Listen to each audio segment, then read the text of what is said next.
갑자기 저희 집에 이렇게 빨간 딱지들이 붙여지기 시작을 하더라고요. 빚이 7억이었습니다. 네, 7억. 네. 아빠가 술이라도 드시는 날에는 뭐 농약이니 제초제니 하는, 제가 오죽했으면 이런 말도 했었어요. 섬진강변의 물은 강물이 아니라 김미선이 눈물이라고 할 정도로 현재는 저희 제품이 수출된 나라가 20개국 정도로 늘어났고요. 최근엔 이 공장을 완공하여 가동에 들어간 상태입니다. 어떻게 보면 저는 이 마이너스 7억이 창업 스타트 자금이 된 셈이었어요.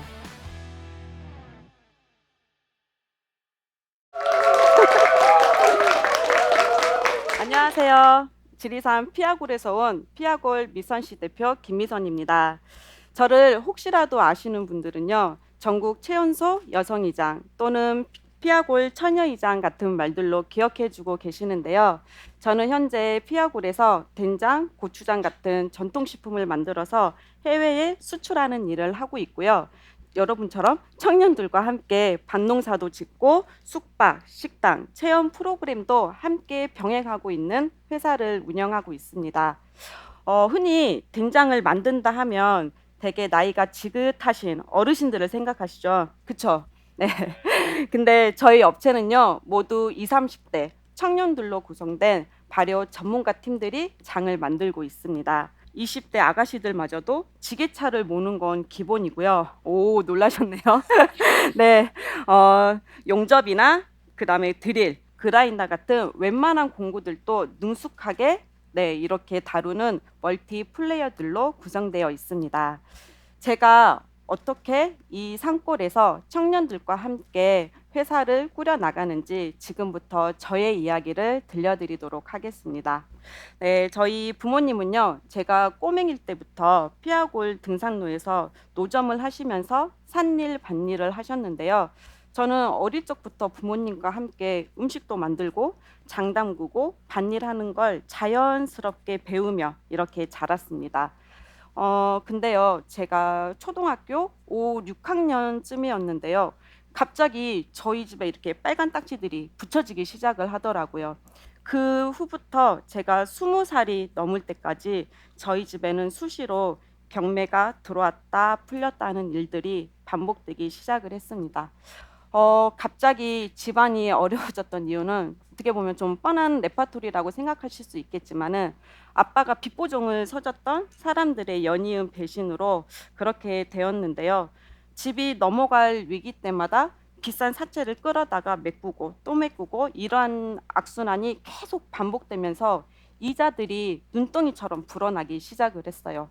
그런 일들이 10년 넘게 반복되자 저희 부모님은 화병을 얻을 정도로 되게 건강이 안 좋아지셨는데요. 아빠가 술이라도 드시는 날에는 뭐 농약이니 제초제니 하는 극단적인 단어들도 등장하곤 했었습니다.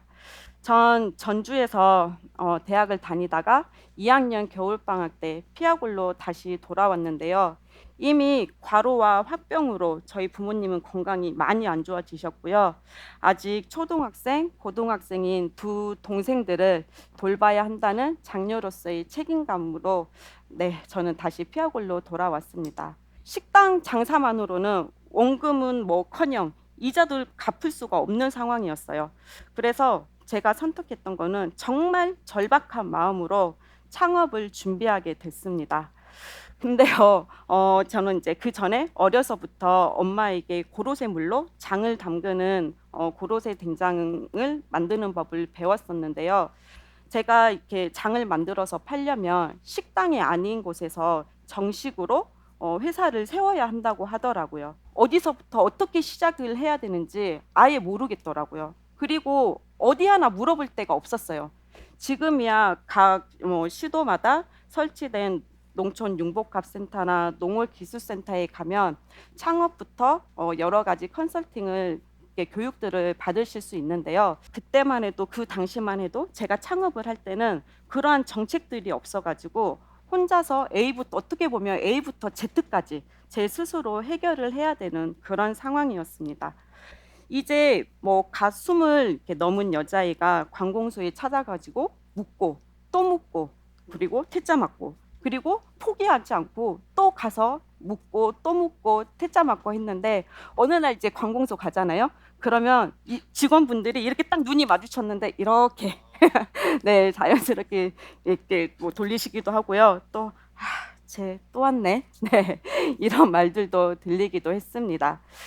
그리고요, 또 젊은 처녀가 산골에서 일만 하다 보니까요, 그 저에 대한 별의별 소문들이 또 떠돌기 시작을 하더라고요. 그때 제 일상복은 뭐 털신이나 장화, 막 몸빼바지였는데요. 일하다가 이렇게 읍내에 나가면 청바지를 입고 나가는 날에는요, 친구들이 저 멀리서도 김미선 막 이러거든요. 근데 그렇게 작업을 하다 나가면 미선 안녕? 네 하면서 저를 굉장히 부끄러워하더라고요. 지금도 그 친구들의 눈빛을 잊을 수가 없어요. 네. 그리고 도시로 올라갔던 친구들은요. 너 진짜 뭐하냐? 정신 좀 차리라고 이러는 거예요. 아니 나는 지금 정신 차려서 여기서 살려고 내려왔는데 뭘 자꾸 정신을 차리라고 하는 건지. 그러니까 저를 응원해 달라는 건 아닌데 제 편이 없다는 게 굉장히 외롭고 슬프더라고요. 제가 오죽했으면 이런 말도 있었어요.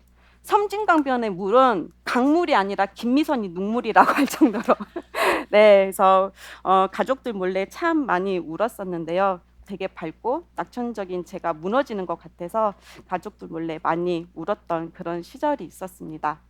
그럴 때마다 그 힘들었던 제 20대 기간 내내 제가 의지했던 문구 하나가 있었는데요. 바로 움직이는 씨앗은 싹을 틔울 수 없다라는 문구입니다. 제가 너무 외롭고 지치고 힘들고 답이 안 나오더라고요. 어쩌면 포기당하고 지리산을 떠나게 될 수도 있겠다는 순간들이 수시로 찾아왔지만 우리 가족들이 손톱으로 긁다시피 한 이 삶의 터전들을 경매로 뺏기지 않으려면 남들이 뽑으려 해도 절대 뽑히지 않을 만큼의 깊고 튼튼한 뿌리를 하루라도 더 빨리 내려야 한다는 마음밖에 없었어요. 그래서 안 믿기시겠지만 제 별명이 집에서는 덜렁이거든요. 그래서 부모님이 이렇게 묵묵히 강한 척 버텨내고 있는 저한테 어느 날 부르시더라고요.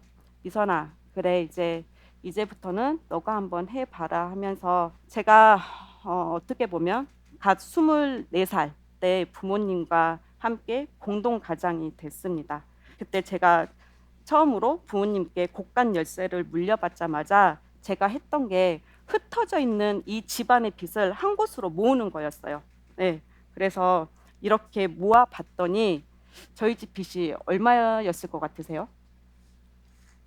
생각도 안 나죠. 네, 잘못 말하면 안 되니까 여기서. 네, 빚이 7억이었습니다. 네, 7억. 예, 어떻게 보면 저는 이 마이너스 7억이 창업 스타트 자금이 된 셈이었어요. 마침내 창업 준비 5년 만에 2011년 솥단지 3개와 장독 20개로 법인을 설립한 후에 고로쇠 된장을 가지고 유통시장에 뛰어들었는데요. 정말 막막하더라고요. 이미 장류 시장은 포화 상태였고요. 고가의 시장은 명인분들의 제품이 장악하고 있었고 중저가의 시장은 대기업 계량 장류들이 장악하고 있었기 때문에 제가 이렇게 들어갈 틈이 없더라고요. 온통 주변이 뭐 산이고 벽처럼 느껴졌었어요. 그리고요, 소비자분들은요, 20대 아가씨가 진짜 장을 만들어?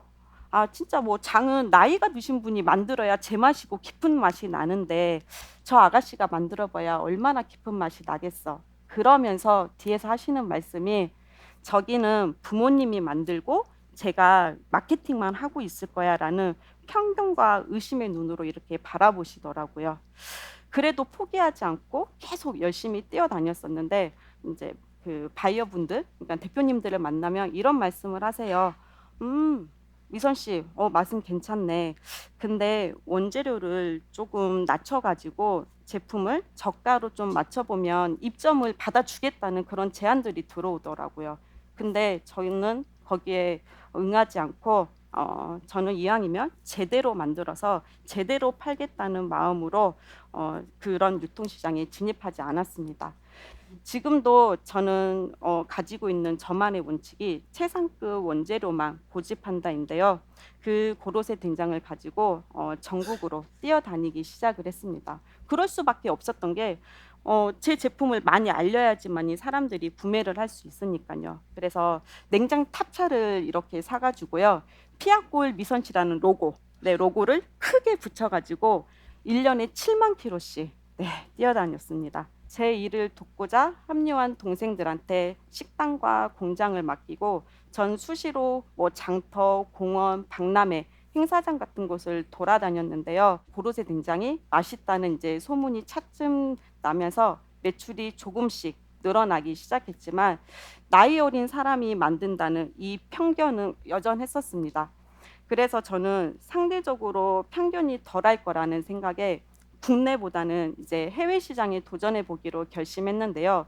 2년간의 시도 끝에 2015년 가을 마침내 고로쇠 된장이 미국에 수출하게 되었습니다. 네, 네 열심히 해서죠.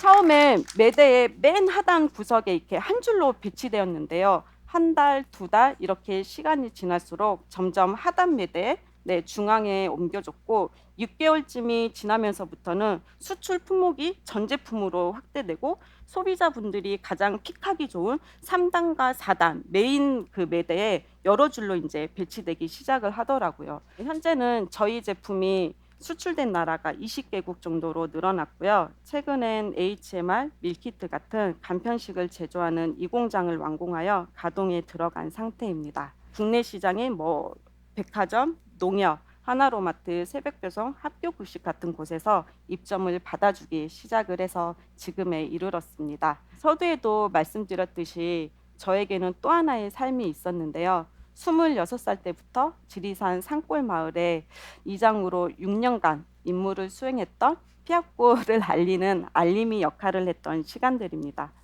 마을 이장일 하면 어떤 모습이 떠오르세요? 뭐 설마 뭐 녹색 모자 쓰고 새마을? 네, 그런 거 떠오르시는 거 아니죠? 전원일기에서 봤던 그런 평화로운 풍경을 떠올리시면 안 돼요. 마을일 보는 게 결코 만만치 않은데요.